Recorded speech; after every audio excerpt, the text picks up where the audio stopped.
Hello प्यारे बच्चों, good morning. कैसे हैं आप लोग? आई होप बहुत अच्छे होंगे और क्लासेस को खूब एंजॉय कर रहे होंगे। कई दिनों बाद आप लोगों को आज क्लासेस मिल रही हैं। आई होप कि जो पीछे की क्लासेस हैं उसे आप लोगों ने रिवीजन किया होगा और अच्छे से पढ़ा होगा। आज का जो आपका क्लास है ये भी बहुत इंपॉर्टेंट है और हम इसे आज देखेंगे विस्तार पूर्वक और देखेंगे ही जो अम्लीकरण है इसका हमारे पारिस्थितिकी तंत्र पर क्या प्रभाव पड़ता है। हमें बहुत आसान सा शब्द लगता है कि अम्लीकरण या अम्ल वर्षा, लेकिन इसका कितना ज़्यादा इफेक्ट आता है और कितना ज़्यादा सभी पारिस्थितिकी तंत्र पर इसका असर होता है, शायद हम ये सोच भी नहीं सकते। ये कोई नॉर्मल सी बात नहीं है या इसे हम बहुत हल्के में नहीं ले सकते। ये अपने आप में काफ़ी गंभीर समस्या है। अम्ल वर्षा जो है ये पारिस्थितिकी तंत्र के सभी क्षेत्र को डिस्टर्ब करता है, चाहे वो जैविक घटक हो या अजैविक घटक हो, इसके प्रभाव से कोई नहीं बचता है। तो चलिए आज हम यही देखने वाले हैं कि जो आपका अम्लीकरण है या जो अम्ल वर्षा है ये किस तरह से हमारे पारिस्थितिकी तंत्र पर, जीव जंतुओं पर, वनस्पतियों पर, सूक्ष्म जीवों पर और अजैविक चीज़ों पर अपना इफेक्ट डालता है। और अम्लीकरण मतलब जानते हैं कि अम्ल जो होता है उसका पीएच मान कम होता है, क्षार जो होता है उसका पीएच मान ज़्यादा होता है। तो आपको ये भी पता होगा कि सेवन से अगर अधिक होता है पीएच मान तो ये क्षारीय होते हैं, और जिस पदार्थ का पीएच मान सेवन से कम होता है वे अम्लीय होते हैं, और जिनका जो है पीएच मान सेवन होता है वे न्यूट्रल होते हैं या उदासीन होते हैं। तो ये इंपॉर्टेंट है बच्चों, ये ध्यान देंगे। तो हम अम्लीकरण यानी कि अम्ल को देखेंगे, और अम्ल का मतलब है कि उसका जो पीएच मान होगा वो 7 से कम होगा।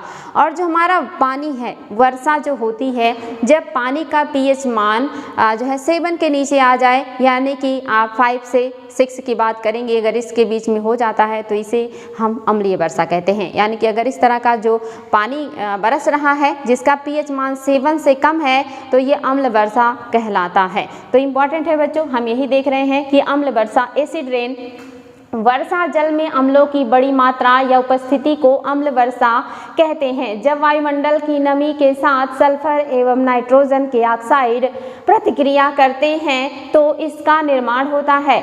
यानी कि जब भी जो है आपके वायुमंडल में नमी के साथ सल्फर और नाइट्रोजन के ऑक्साइड जो है प्रतिक्रिया करते हैं, यानी कि एक दूसरे के साथ रिएक्शन करते हैं, तब आपका अम्ल वर्षा होता है या अम्ल का निर्माण होता है। तो ये नाइट्रोजन के ऑक्साइड और सल्फर के ऑक्साइड यही जो है जिम्मेदार होते हैं। तो एग्जाम में ये भी क्वेश्चन बनता है कि कौन से जो गैसें हैं या कौन सी चीज़ें हैं जो जिम्मेदार होती हैं अम्ल वर्षा के लिए। तो नाइट्रस ऑक्साइड और आपका जो है सल्फर डाइऑक्साइड, ये दोनों इंपॉर्टेंट है।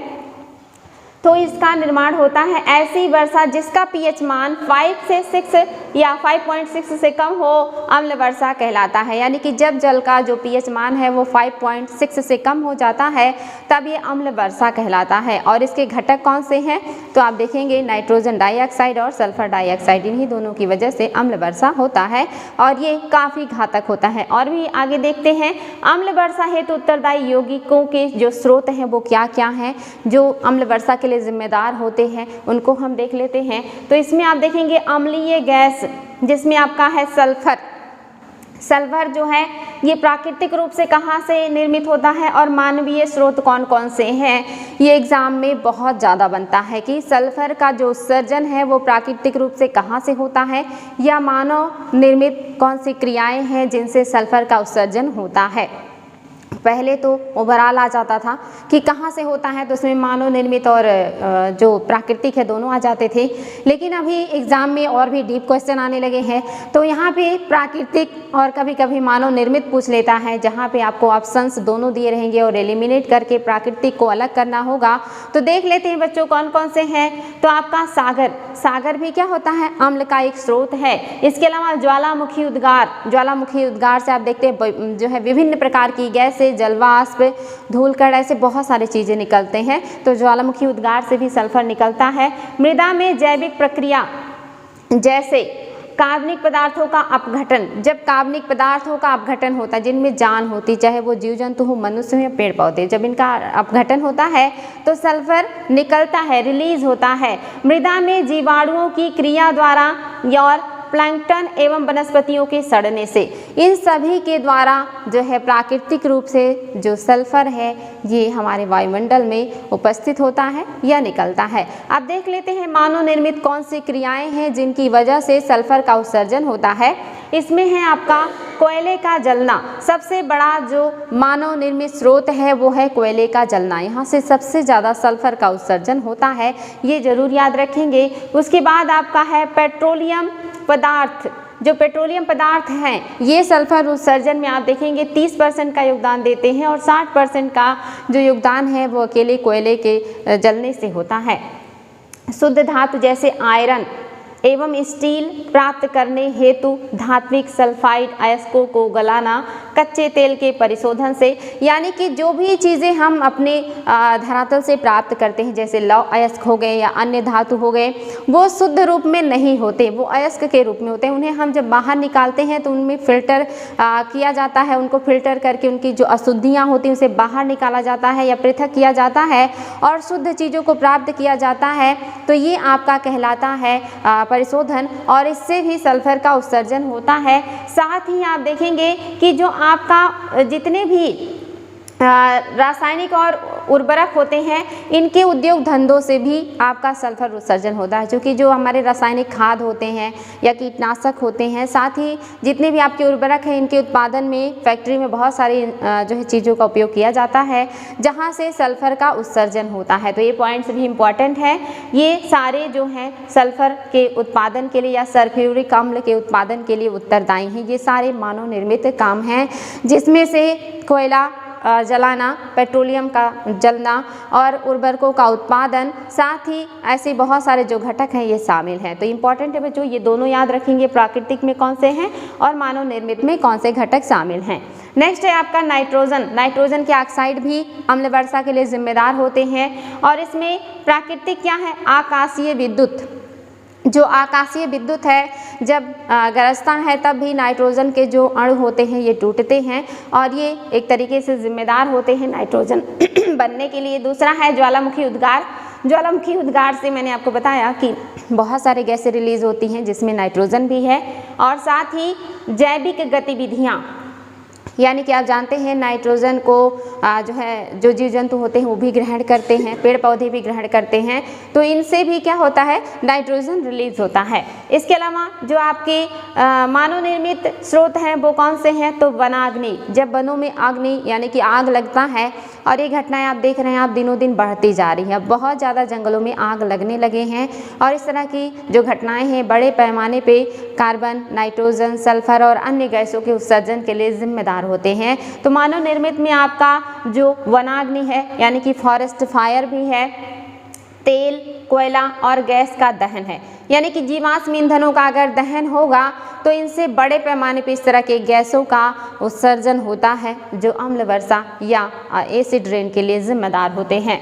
तो ये आपके मानव निर्मित स्रोत हैं जहाँ से आपके नाइट्रोजन के ऑक्साइड निकलते हैं। नेक्स्ट है आपका मीथेन। मीथेन भी बहुत ज़्यादा अब एग्ज़ाम में आने लगा है और इसे भी आप ध्यान देंगे क्योंकि ये ग्लोबल वार्मिंग में अपना योगदान देने वाला एक महत्वपूर्ण गैस है और ये प्राकृतिक रूप से कहाँ से निकलता है, तो आर्द्र भूमियों से प्राकृतिक रूप से निकलता है। साथ ही आप देखेंगे कि ये पशुओं के जुगाली करने से भी प्राकृतिक रूप से निकलता है और जो दीमक की बाम्बी होती है यहाँ से भी प्राकृतिक रूप से जो आपका मीथेन है इसका उत्सर्जन होता है। तो ये तीन घटक हैं जो प्राकृतिक हैं, ये याद रखेंगे बच्चों, ये प्राकृतिक जो है स्रोत है जहाँ से मीथेन निकलता है। मानव निर्मित क्या है, धान का खेत। धान का खेत मानव के द्वारा निर्मित होता है और यहाँ से मीथेन का उत्सर्जन होता है। इसके अलावा कोयले का खनन भी मानव के द्वारा किया जाता है, यहाँ से भी मीथेन बड़े पैमाने पे निकलता है। इसके अलावा गैसों की ड्रिलिंग, जो हमारे धरातल के नीचे प्राकृतिक गैस पाए जाते हैं इनमें बड़े पैमाने पे मीथेन का मिश्रण होता है और जब हम इन गैसों को निकालने के लिए धरातल के अंदर ड्रिलिंग करते हैं तब ये इन्वायरमेंट में आ जाते हैं और इसी तरह से आप देखेंगे मीथेन जो है ये इन्वायरमेंट में आता रहता है। तो ये आपके तीन जो है मानव निर्मित रीजन भी हैं जिनकी वजह से मीथेन इन्वायरमेंट में आ जाता है। नेक्स्ट है आपका कार्बन डाइऑक्साइड CO2।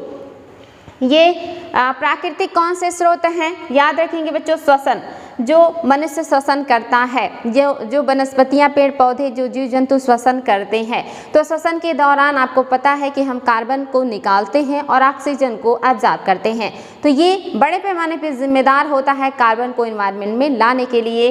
और साथ ही आपके सागर आपके बड़े जो है सिंक हैं कार्बन को अवशोषित करने वाले। दुनिया के सबसे ज़्यादा कार्बन का अवशोषण सागरों में ही होता है, लेकिन यहाँ से रिलीजन भी होता है कार्बन का, जो कि इस महासागर में बहुत ज़्यादा जीव जंतु और वनस्पतियाँ पाए जाते हैं जो श्वसन करते हैं और श्वसन के दरमियान वो कार्बन को बाहर निकालते हैं। तो सागर भी आपका क्या है, जिम्मेदार है कार्बन डाइऑक्साइड को रिलीज करने के लिए। इसके अलावा अपघटन, यानी कि जो सूक्ष्म जीव होते हैं ये क्या करते हैं, चीज़ों को तोड़ने का काम करते हैं, अपघटन करते हैं। और जब अपघटन करते हैं तो इससे भी बड़े पैमाने पे कार्बन डाइऑक्साइड निकलता है, क्योंकि हमारे शरीर में कार्बन पाया जाता है। ऐसे ही अन्य जीव जंतु और वनस्पतियों में भी कार्बन पाया जाता है, जिनके अपघटन से कार्बन रिलीज होता है। तो ये भी इम्पॉर्टेंट है, याद रखेंगे।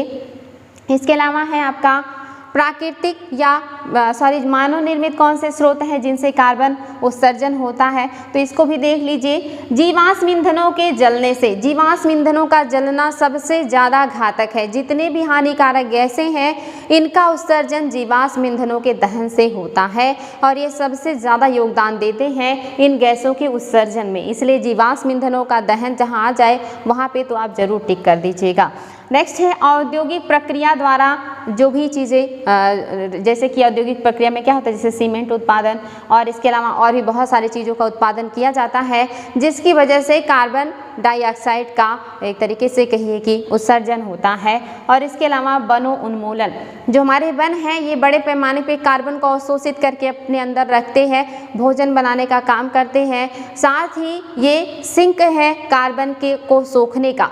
लेकिन जब हम इनका उन्मूलन करते हैं तो इनके अंदर जो कार्बन है वो तो बाहर निकलता ही निकलता है, जिसकी वजह से वायुमंडल में कार्बन की मात्रा बढ़ती है। यानी कि जब हम इन्हीं पेड़ पौधों की लकड़ियों को जलाते हैं तो इससे बड़े पैमाने पे कार्बन का उत्सर्जन भी होता है, क्योंकि ये अपनी पत्तियों, अपने जड़ों और अपने तनों में कार्बन को अवशोषित करके रखते हैं। तो वन का उन्मूलन भी कार्बन डाइऑक्साइड को बढ़ाने के लिए बड़ा रोल अदा करता है।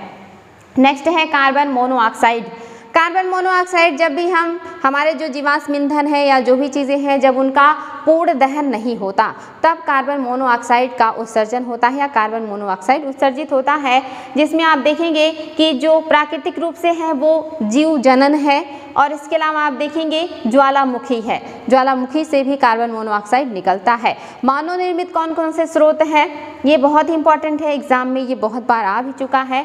एक तो है आपका बायोमास का जलना, यानी कि जितने भी आपके बायोमास होते हैं, जैसे कि लकड़ी हो गया, जैसे कि कोयला हो गया, जैसे कि अन्य जो पदार्थ हैं, जब भी हम इनको जलाते हैं या जो हमारे खेत और खलिहानों से जो अपशिष्ट फसलों के निकलते हैं उनको जलाने से भी कार्बन मोनोऑक्साइड निकलता है। साथ ही औद्योगिक जो स्रोत है ये भी जिम्मेदार है कार्बन मोनोऑक्साइड के उत्सर्जन के लिए। इसके अलावा धूम्रपान, अगर कोई व्यक्ति धूम्रपान कर रहा है तो वो एनवायरनमेंट में कार्बन मोनोऑक्साइड का उत्सर्जन कर रहा है और ये कार्बन मोनोऑक्साइड बहुत ही घातक गैस है। इसके पहले भी मैंने आपको बताया भी था कि ये हमारे ब्लड के साथ, हीमोग्लोबिन के साथ 300 गुना ज़्यादा तेज़ी से क्रिया करके ब्लड में घुल जाता है और ये हमें सांस लेने में दिक्कत उत्पन्न करता है, दम घुटने लगता है और बहुत सारे लोगों की जो है इससे मृत्यु हो जाती है। तो ये बहुत ही खतरनाक गैस है कार्बन मोनोऑक्साइड। नेक्स्ट है आपका फार्मिक अम्ल। फार्मिक अम्ल ये भी कहाँ से, जंगल की आग के कारण या बायोमास के जलने से फार्मिक अम्ल एवं फॉर्मल्डिहाइड का उत्सर्जन वातावरण में होता है। तो इस तरह से आप देखेंगे जो फार्मिक अम्ल है ये भी जंगलों के आग से, जो हमारे फसल होते, जो जीवाश्म ईंधन होते हैं इनके जलने से।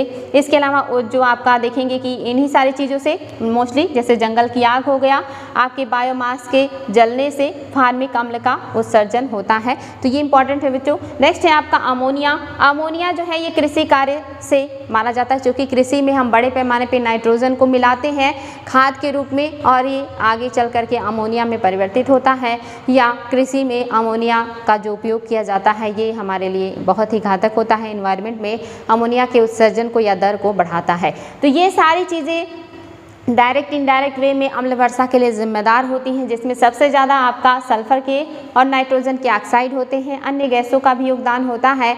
इनका प्राकृतिक स्रोत और मानव निर्मित जो स्रोत हैं ये बहुत ही ज़्यादा इम्पॉर्टेंट है। इनको बार बार रिविज़न कीजिएगा और नोट्स ज़रूर कीजिएगा, ताकि एग्जाम में जब भी क्वेश्चन बने तो आप लोगों का बिल्कुल भी गलत ना हो। चलिए आगे देख लेते हैं बच्चों, और क्या है। नाइट्रोजन के ऑक्साइड के 3 प्रकार होते हैं, ये भी इम्पॉर्टेंट है। कौन कौन से हैं? एक तो है आपका नाइट्रस ऑक्साइड N2O, याद रखेंगे, कभी कभी जो है एग्जाम में ये सूत्र ही आ जाता है N2O या जो है NO2, तो इस तरह से आपको पता होना चाहिए कि किस गैस का कौन सा सूत्र होता है। तो आपका जो नाइट्रस ऑक्साइड है N2O है, नाइट्रिक जो ऑक्साइड है ये आपका NO है, और जो आपका नाइट्रोजन की ऑक्साइड है NO2 है। तो ये इंपॉर्टेंट है बच्चों, ये तीनों क्या है, नाइट्रोजन के ही आप देखेंगे ऑक्साइड के प्रकार हैं। अम्ल वर्षा हेतु मुख्य रूप से जिम्मेदार गैसें सल्फर डाइऑक्साइड और नाइट्रोजन के ऑक्साइड सबसे ज़्यादा इंपॉर्टेंट है, साथ ही आपके फार्मिक अम्ल भी इसमें शामिल होते हैं। या सामान्य एक समान ना होकर, मतलब ये जो समस्या है एक समान ना होकर के स्थान विशेष के अनुसार घटित होती है। उदाहरण के लिए यानी कि ये जो समस्या है ये समान ना होकर के जो है अलग अलग क्षेत्रों में अलग अलग तरह से घटित होती है। जैसे उदाहरण के लिए हम देख सकते हैं कि ब्रिटेन का प्रदूषण दक्षिण पछुआ पवनों द्वारा बहा कर ले जाया जाता है, जो कि स्कैंडिनेवियाई देशों में गंभीर क्षति का कारण बनता है।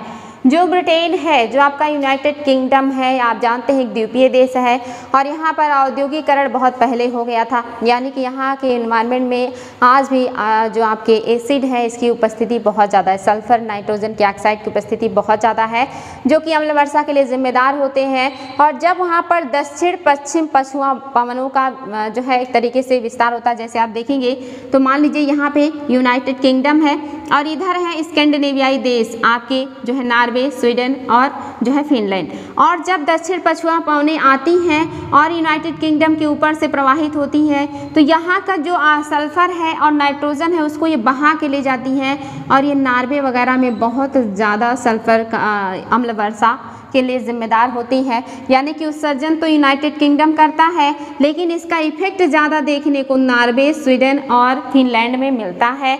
ये स्कैंडिनेवियाई देश कहलाते हैं, और यहाँ के उत्सर्जन की वजह से इतना ज़्यादा यहाँ पे अम्लीय वर्षा हो जाता है कि यहाँ के जो पाइप्स होते हैं पानी के ये फट जाते हैं, जो बिल्डिंग्स होते हैं उनको क्षति होती है, साथ ही यहाँ के जो झील हैं वो सारे निर्जन हो चुके हैं, निर्जीव हो चुके हैं अम्ल वर्षा की वजह से। तो यहाँ के लोगों को अम्ल वर्षा से सबसे ज़्यादा जूझना पड़ता है, खास करके नॉर्वे को, क्योंकि जो भी ब्रिटेन के ऊपर से हवाएं गुजरती हैं वे नॉर्वे को सबसे पहले जो है डिस्टर्ब करती हैं, उसके बाद जो है फिनलैंड और स्वीडन की भी बारी आती है। इस तरह से ब्रिटेन के द्वारा उत्सर्जित गैसों का जो खामियाजा है या जो दुष्परिणाम है उसका असर हमें नॉर्वे में बहुत ज़्यादा देखने को मिलता है, और ये वहाँ की जितनी भी सजीव और निर्जीव चीज़ें हैं उनको बहुत ज़्यादा इफेक्टिव करता है। आगे है बच्चों अम्ल वर्षा के हानिकारक प्रभाव। अम्ल वर्षा का क्या क्या हानिकारक प्रभाव होता है? तो अम्ल वर्षा जलीय और वनस्पतीय दोनों प्रकार के जीवों को प्रभावित करता है। जो हमारा अम्ल वर्षा है ये चाहे जल के जीव हो या स्थल के जीव हो, दोनों के ऊपर बहुत ही ज़्यादा नेगेटिव जो है प्रभाव डालता है। यह इमारतों तथा स्मारकों को भी हानि पहुंचाती है, यानी कि इमारतों को और स्मारकों को भी बहुत ज़्यादा हानि पहुंचाती है। जैसे आपने सुना होगा कि हमारे यहाँ जो ताजमहल है ये सल्फर की वजह से ही बहुत ज़्यादा इसमें क्षरण हो रहा है, पीला पड़ता जा रहा है, इसीलिए सल्फर को पत्थर तोड़ने वाली गैस भी कहते हैं। अगर एग्जाम में आ जाए कि पत्थर तोड़ने वाली गैस किसे कहते हैं तो वो आपका है सल्फर, पत्थर तोड़ने वाली गैस आपका है सल्फर। तो याद रखेंगे, क्योंकि ये क्या कर रहा है, जो हमारा ताजमहल है इसके संगमरमर को ये तोड़ दे रहा है, ख़त्म कर दे रहा है, इसीलिए इसे पत्थर तोड़ने वाली गैस भी कहते हैं। और जो सरकार है ये बहुत ज़्यादा अब ध्यान दे रही है कि जो हमारा ताजमहल है ये बचा रहे, यानी कि इसके लिए सरकार ने एक जोन बना दिया है कि उस जोन के अंदर यानी कि ताजमहल के आसपास के इलाके में कोई भी जीवाश्म ईंधन से चलने वाली गाड़ियां नहीं चलेंगी, और ना ही कोई भी फैक्ट्री आसपास लगेगा जिससे कि इस तरह के गैस रिलीज़ होते हैं। जो यात्री वहाँ जाते हैं उनको पैदल जाना होता है, या फिर जो इलेक्ट्रिक बस होते हैं, इलेक्ट्रॉनिक बस होते हैं, ऐसे संसाधनों से ही वो ताजमहल तक पहुँच सकते हैं। वहाँ पर जीवाश्म ईंधनों से चलने वाले जो भी आपके संसाधन हैं उनको रोक दिया गया है, ऐसे परिवहन अब वहाँ नहीं चलाए जाते हैं, साथ ही उद्योग धंधे भी वहाँ से दूर कर दिए गए हैं। लेकिन फिर भी अभी भी इसके ऊपर इसका असर बना हुआ है, और अगर इस पर ज़्यादा ध्यान नहीं दिया गया तो एक टाइम ऐसा आएगा कि सल्फर की वजह से इसमें क्षरण होते होते जो ताजमहल है ये पूरी तरह से नष्ट हो जाएगा। तो ये इंपॉर्टेंट है बच्चों, ये आपको पता होना चाहिए। तो वही हम बात कर रहे हैं कि जलीय अम्ल वर्षा जलीय एवं स्थलीय दोनों प्रकार के जीवों को प्रभावित करती है। यह इमारतों एवं स्मारकों को भी हानि पहुंचाता है। यह इमारत हो या स्मारक हो उसे भी क्या करता है, नष्ट कर देता है, जिसमें उदाहरण के तौर पर आप अपने ताजमहल को देख सकते हैं। जबकि हमारे यहाँ अम्ल वर्षा की समस्या अभी उतना नहीं है। हालांकि महानगरों में दिक्कतें हो रही हैं, जैसे कि मुंबई वगैरह में बहुत ज़्यादा अब अम्ल वर्षा की समस्याएँ होना शुरू हो गया है और आप जो है ताजमहल को देख ही रहे हैं, लेकिन फिर भी हमें इतनी प्रॉब्लम्स हो रही है। तो सोचिए जिन देशों में इसकी समस्या बहुत गंभीर है वहाँ के लोग कैसे सर्वाइव करते होंगे। आगे है बच्चों, इसके अलावा पारितंत्र जो आपका पारिस्थितिकी तंत्र है, जिसमें जीव जंतु वनस्पतियाँ सब कुछ आते हैं, उनके ऊपर भी इसका बहुत ही निगेटिव इम्पैक्ट आता है।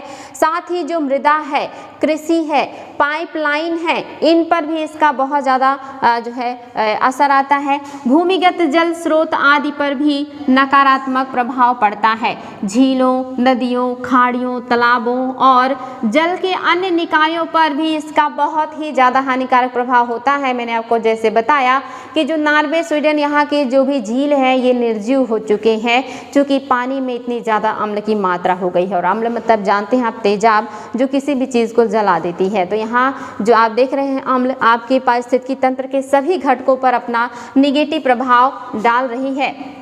इसके अलावा जो आपके अन्य जो है यानी कि जलीय जीवों को संकट, यानी कह सकते हैं कि अन्य निकायों पर हानिकारक प्रभाव के कारण जलीय जीवों को संकट का सामना करना पड़ रहा है। अम्ल वर्षा ने संपूर्ण भौतिक एवं जैविक जगत को संकट में डाल दिया है। जो आपका अम्ल वर्षा है इसने भौतिक और जो आपका जैविक, भौतिक मीन्स जो कृत्रिम निर्मित वातावरण है जिसमें जान नहीं है, और आपका जो जैविक है यानी कि जिसमें जान है, इन दोनों को संकट में डाल दिया। यानी कि अगर अम्ल वर्षा होता है तो धरती पे कोई भी ऐसा जो है जीव जंतु या कहिए जैविक और अजैविक घटक नहीं है जो कि इससे प्रभावित ना हो। ये बहुत ही खतरनाक है। जैसे पक्षियों पर प्रभाव, पक्षियों पर क्या प्रभाव आएगा? आपको पता है कि जो पक्षी हैं ये अंडे देते हैं और अंडे के ऊपर इनके कैल्शियम कार्बोनेट की खोल होती है, कवर होती है, जिसके अंदर जो बच्चा है वो काफ़ी समय तक उसमें पलता है और फिर जब टाइम होता है तो उस अंडे से बाहर आता है। तो जो पक्षियाँ होती हैं अपने अंदर इनको कैल्शियम की मात्रा पूरी करनी होती है और इन्हें ज़्यादा कैल्शियम की ज़रूरत होती है, जिसके लिए घोंघे जैसे जीवों को खाते हैं जिनके अंदर कैल्शियम बहुत बड़े पैमाने पर होती है। लेकिन अगर अम्ल वर्षा होता है तो जलीय जो जीव हैं इस तरह के ये सबसे ज़्यादा प्रभावित होते हैं, इनकी संख्या सबसे कम हो जाती है। और अगर पक्षियों को कैल्शियम जो है पर्याप्त मात्रा में नहीं मिलेगा तो इनके जो अंडे हैं ये समय से पहले ही फूट जाएंगे, समय से पहले टूट जाएंगे, यानी कि बच्चा मैच्योर नहीं होगा उसके पहले ही जो अंडे हैं ये टूट जाते हैं। और इस तरह से जो पक्षियों का प्रजनन है ये भी या जो दर है ये भी क्या होता है, घट जाता है। इससे पक्षियों पर बहुत ही निगेटिव प्रभाव आता है। मृदा पर प्रभाव, जो हमारी मिट्टी है यही हमारे भोजन का सबसे बड़ा स्रोत है, या कहिए कि जितनी भी जैविक चीज़ें हैं उनको मिट्टी से सबसे ज़्यादा जो है भोजन प्राप्त होता है।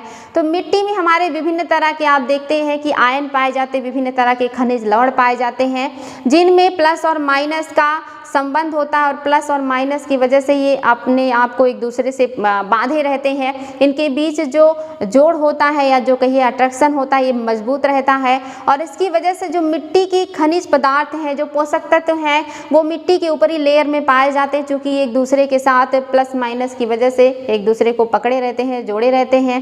लेकिन जब अम्ल वर्षा होता है तो इस बॉन्ड को, जो ये प्लस और माइनस की वजह से बना हुआ मजबूत बॉन्ड है जिसकी वजह से जो पोषक तत्व हैं वो मिट्टी में ऊपर पाए जाते हैं, इसको तोड़ देता है। और अम्ल वर्षा जब इनको तोड़ देता है तो ये जो पोषक तत्व होते हैं मिट्टी के ये छन छन करके नीचे चले जाते हैं और जो मृदा है ये ऊसर हो जाती है। और ऊसर मृदा में आपको पता है कि कुछ भी उत्पादन नहीं होता है। इस तरह से हमारी मिट्टी की उत्पादकता भी अम्ल वर्षा प्रभावित करती है। इसके अलावा आप देखेंगे वनस्पतियों पर प्रभाव, सीधे संपर्क द्वारा और मृदा द्वारा, यानी कि वनस्पतियों पर क्या प्रभाव होगा? तो जो संपर्क में है मृदा के, जो पौधे जड़ों से अपनी मृदा से पोषक तत्व, भोजन और जल प्राप्त करते हैं, तो जब वो भोजन और वो सारे पोषक तत्व जमीन में नीचे चले जाएंगे तो पौधों को प्राप्त नहीं होगा और जो पौधे हैं ये कहीं ना कहीं हानिकारक होंगे। तो आप देखेंगे मृदा से तो ये प्रभावित हो रहे हैं और सीधे ये संपर्क में आते हैं इन्वायरमेंट के, तो भी नुकसान होता है। जैसे आपके लिए क्वेश्चन है, बताएंगे बच्चों कि जैसे मान लीजिए कि टैगा वृक्ष ले लेते हैं, तो कुछ जो बड़ी बितान वाले होते हैं, बड़ी बितान मतलब कि जिनका जो धड़ है ये काफ़ी बड़ा होता है, ये जो है टैगा ले लेते हैं हम। और जो आपके छोटे बितान वाले यानी कि छोटी जो है आकार के वृक्ष होते हैं, इनमें से सबसे ज़्यादा प्रभावित अम्ल वर्षा से कौन होगा, बड़ी बितान वाले या छोटे बितान वाले? तो मुझे लगता है कि आपको लगेगा कि बड़े वाले होंगे, क्योंकि इनका जो एरिया है शरीर का ये ज़्यादा है, तो ये ज़्यादा इफेक्टिव होगा। या किसी को लग रहा होगा कि नहीं छोटे वाले प्रभावित होंगे, क्योंकि ये धरती के ज़्यादा नज़दीक है, तो ये पानी और मिट्टी के संपर्क में ज़्यादा रहेंगे। लेकिन आप जो भी सोच रहे हैं ये नहीं है, मतलब आपका अगर ऐसा कुछ दिमाग में चल रहा है तो ये सही नहीं है। सबसे ज़्यादा प्रभावित तो ये बड़े पौधे ही होंगे। लेकिन क्यों होंगे? क्योंकि आपको पता है कि जो टैगा वन है ये ठंडे क्षेत्रों में पाए जाते हैं। जैसे बात कर रहे थे हम लोग स्कैंडिनेवियाई देशों का, यूरोपीय कंट्रीज़ के देशों का, और वहाँ पर इस तरह के पौधे यानी कि टैगा वृक्ष बड़े पैमाने पर पाए जाते हैं। तो ये जो आपका सल्फर है, जो नाइट्रोजन है, ये क्या करते हैं, इन्वायरमेंट में छाए रहते हैं धुंध के रूप में। और ठंडे क्षेत्र में आप देखते हैं कि जो धुंध जैसा माहौल रहता है, कोहरा बना रहता है, और उस कोहरे में इनकी उपस्थिति बड़े पैमाने पे होती है। और जो कोहरे होते हैं ये धरातल से थोड़ी ऊंचाई पर पूरे जो है घेरे रहते हैं, और इस तरह से जो बड़े वृक्ष हैं उस कोहरे से घिरे रहते हैं, उन कोहरों से ढके रहते हैं। और जब उसमें नाइट्रस और जो आपके सल्फर की मात्रा अधिक होगी तो ये पूरे टाइम उस कोहरे में घिरे होने की वजह से इनकी पत्तियों को क्षति पहुँचाएंगे। और जब ये इनकी पत्तियों को क्षति पहुंचा देते हैं तो पत्तियां पीली होकर के गिर जाती हैं, और जब ये पत्तियां गिर जाएंगी तो पौधों को भोजन नहीं मिलेगा। और इस तरह से जो भोजन ना मिलने की वजह से जो पेड़ पौधे हैं ये धीरे धीरे करके कमज़ोर होते चले जाएंगे और सूख जाएंगे। क्योंकि अगर आपके शरीर को भोजन पर्याप्त ना मिले तो आपकी प्रतिरोधक क्षमता जो है वो समाप्त हो जाती है, और आपके अंदर उतनी ताकत भी नहीं रह जाती, और एक टाइम के बाद आदमी क्या होता है, ख़त्म हो जाता है। ऐसे ही पौधे भी हैं, अगर इनकी पत्तियाँ गिर जाएंगी तो इन्हें पोषक तत्व भी नहीं मिलेगा, इनके जो इम्यून सिस्टम है वो कमज़ोर होगा। साथ ही अगर ये लंबे समय तक बना रहा तो फिर ये क्या होते हैं, सूख जाते हैं। तो इस तरह से जो टैगा वृक्ष हैं ये बड़े पैमाने पे अम्ल वर्षा से या अम्ल वाले जो इलाके हैं इनसे प्रभावित हो रहे हैं। तो सबसे ज़्यादा जो प्रभावित होते हैं वो बड़े वृक्ष होते हैं, क्योंकि कोहरे के संपर्क में ये वाले पार्ट ज़्यादा होते हैं। तो ये भी अगर एग्जाम में कभी क्वेश्चन बने तो याद रखिएगा कि जो आपकी वनस्पतियाँ हैं ये दोनों तरह से प्रभावित, ये तो सीधे संपर्क में, ये क्या है, सीधे संपर्क में है, इन्वायरमेंट के सीधे संपर्क में है, ऊंचाई ज़्यादा है, कोहरे के संपर्क में ज़्यादा है, तो सीधे संपर्क से इनकी पत्तियां झड़ेंगी और अपने आप ही कमज़ोर हो जाएंगे। और दूसरा मिट्टी के द्वारा, जब मिट्टी में पोषक तत्व नहीं होगा, अम्लीयता ज़्यादा होगी, तो वो पौधे वहाँ पे ज़्यादा दिनों तक सर्वाइव नहीं कर पाएंगे और वो फिर भी सूख जाएंगे। तो इस तरह से आप देख रहे हैं वनस्पतियों का कितना ज़्यादा वनस्पतियों पर अम्ल वर्षा का इफेक्ट आता है। सूक्ष्म जीवों पर प्रभाव, आप जानते हैं हमारे जो सूक्ष्म जीव हैं ये बहुत अच्छा रोल निभाते हैं। ये जितने भी जैविक पदार्थ होते हैं या जो भी कार्बनिक पदार्थ होते हैं इनको तोड़ करके अकार्बनिक में बदलते हैं, अपघटन का काम करते हैं। तो अगर अम्ल वर्षा होगा तो जब इतने बड़े बड़े जीव उसके प्रभाव से नहीं बच रहे हैं तो क्या ये सूक्ष्म जीव उसके सामने बच पाएंगे? बिल्कुल नहीं, ये भी क्या होंगे, इनका भी अस्तित्व खतरे में आएगा, ये भी समाप्त होंगे। और इस तरह से जो भी ये क्रिया चल रही थी अपघटन का वो रुक जाएगा, यानी कि उत्पादकता जो है वो नहीं बढ़ेगी। तो आपके जो सूक्ष्म जीव हैं ये भी अम्ल वर्षा से प्रभावित होंगे। साथ ही वन्य जीवों पर प्रभाव, जो आपके वन्य जीव हैं इनके ऊपर तो बहुत ज़्यादा इफेक्ट नहीं आएगा, लेकिन हाँ ये भी इनके जो प्रभाव है उससे अछूते नहीं रहेंगे। क्योंकि अम्ल वर्षा होगा तो जाहिर सी बात है इनके ऊपर भी इफेक्ट आएगा। और साथ ही जब खाद्य श्रृंखला प्रभावित होगी तो इनको भी भोजन और ऐसी चीज़ों के लिए परेशानियाँ उठानी पड़ेंगी, तो वन्य जीव भी प्रभावित होंगे। मानव पर क्या प्रभाव आएगा? तो सल्फर डाइऑक्साइड एवं नाइट्रोजन के ऑक्साइड के कणों में परिवर्तित हो जाती है, जो शहरी धुंध का एक प्रमुख घटक है। मैंने बताया कि धुंध बनाते हैं, ये कोहरे का निर्माण करते हैं, और जब शहरी धुंध या धुंध होगा तो विजुअलिटी घटेगी, एक्सीडेंट होगा। साथ ही ये हमारे आँखों में जलन करता है, आँखों को नुकसान पहुँचाता है। तो आप देख रहे हैं आँखों की ऊतकों को ये क्षति पहुँचा देता है, तथा श्वसन रोगों के कारण समय पूर्ण मृत्यु, मतलब समय से पहले ही मृत्यु भी हो जाती है। श्वसन संबंधी बीमारियां होती हैं और लोगों की समय से पहले मृत्यु हो जाती है। इसके अलावा दुर्गंध की समस्या होगी, दृश्यता में कमी आएगी। साथ ही जो आपकी त्वचा है, आंखें हैं, नाक है, इनमें भी दिक्कतें आएंगी। जो त्वचा है इसको भी ये क्षति करेंगे, आंखों की ऊतकों को क्षति पहुंचाएंगे। साथ ही आप देख रहे हैं श्वसन संबंधी दिक्कतें आएंगी, नाक में जो श्वसन पथ है इसमें असहजता महसूस होगा, अस्थमा जैसी बीमारियां बढ़ेंगी। श्वसन संबंधी अन्य परेशानियां जैसे कि जो है सूखा कफ, सिर दर्द आदि का होना, ये सारे अम्ल वर्षा की वजह से होंगे। तो आप सोच सकते हैं कि कितनी घातक परिणाम अम्ल वर्षा की वजह से आएंगे। तो जितनी भी मानव गतिविधियां हैं ये अपने लिए खुद ही बहुत ज़्यादा परेशानी मोल ले रहे हैं। हम जो भी काम कर रहे हैं अपनी सुख सुविधाओं के लिए, वो कहीं ना कहीं हमारे लिए बहुत ही घातक परिणाम लेकर के आ रहे हैं। ये हमें समझने की ज़रूरत है।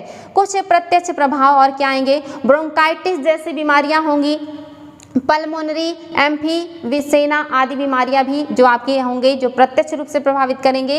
कुछ अप्रत्यक्ष प्रभाव भी होगा, जैसे पीने का पानी एवं भोजन के माध्यम से जो भोज्य पदार्थ है ये विषाक्त हो जाएगा, और जब हम विषाक्त भोज्य पदार्थ और वाटर को ग्रहण करेंगे तो हमारे लिए ये कितना घातक सिद्ध हो सकता है आपको पता है। एल्यूमिनियम के द्वारा जो है अल्जाइमर रोग तथा किडनी का कार्य प्रभावित होगा। तो कभी एग्जाम में आ जाए कि अगर अम्ल वर्षा होती है तो मनुष्य में कौन कौन सी बीमारी होगी, तो आप देखेंगे अल्जाइमर होगा, किडनी की बीमारी होगी, साथ ही ब्रोंकाइटिस होगा, पल्मोनरी एम्फीबिया जैसी बीमारी भी होगी, सर दर्द होगा, सूखा होगा, कैंसर, अस्थमा, ऐसी अनगिनत बीमारियां होंगी लोगों को जिससे कि बचना अपने आप में काफ़ी मुश्किल हो जाएगा। तो अम्ल वर्षा आपने देखा कि कितना घातक है वनस्पतियों के लिए, जीव जंतुओं के लिए, इंसानों के लिए, निर्मित जो आपके जैविक हैं और जो आपके अजैविक हैं, इन सभी को ये जो आपका एसिड रेन है ये नुकसान पहुंचाता है। या अगर एनवायरनमेंट में अम्ल की मात्रा बढ़ेगी तो ये एक बहुत ही घातक परिणाम लेकर के सामने आएगा।